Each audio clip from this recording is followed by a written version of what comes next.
mchezo kutamatika akiwa amefanikiwa kushinda goli 1-0 mbele ya Stellenbosch katika uwanja huu wa Amani Stadium.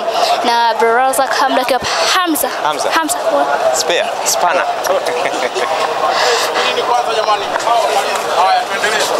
Hamza, mambo? Safi vipi? Safi, hongerani kwa ushindi. Asante, nashukuru. Tuambie, ilikuwa mechi ngumu kiasi gani dhidi ya wapinzani wenu, lakini pia mkihitajika angalau kupata ushindi wa goli nyingi ili kujiweka katika nafasi nzuri zaidi kwenye mchezo unaofuata? Mechi ilikuwa ngumu, umejiandaa vizuri kwa sababu hatua hii ni ngumu. Kila mtu amejiandaa kupata matokeo ili kwenda finali. Kwa sisi hatujabweteka, tutaenda kufanyia kazi makosa ili tuweze kupata matokeo ya wewe. Wapinzani walikuwa wa namna gani pengine ukiwazunguka? Wapinzani walikuwa wagumu, lakini Mwenyezi Mungu kajalia na mipango yetu na mipango ya mwalimu tumeweza kupata matokeo. Kwa Simba hii nusu finali yao ya kwanza kucheza, ugumu uko wapi tofauti na hatua ambazo mmeshatoka? Hatua ni ngumu, kila hatua unavyosogea mechi zinakuwa ngumu, sababu watu wanajiandaa zaidi kutokana na mechi zilizopita.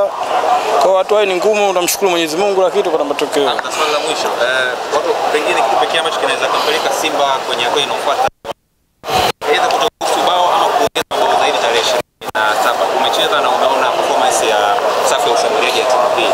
Ukiangalia kama walinzi mnaweza kuhandle hiyo pressure na mkapata mabao pengine ama mkavuka? Tunaenda kule kama bila itabidi tupate matokeo zaidi kwa sababu goli moja wao wanaweza kupata muda wote sababu ni mpira. Inabidi twende kule kutafuta matokeo mengine. Tutafute magoli mengine ndio tuzoee. Hamza, umecheza South Africa na unaijua vizuri hali ya hewa kule lakini pia ligi ya kule.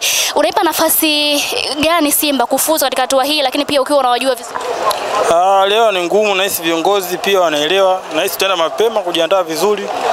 Na leo sio nzuri, leo upepo baridi kidogo. Nafasi unaiona? Nafasi ipo. Unaahidi nini wana Simba kwenye hilo la nafasi kama hiyo?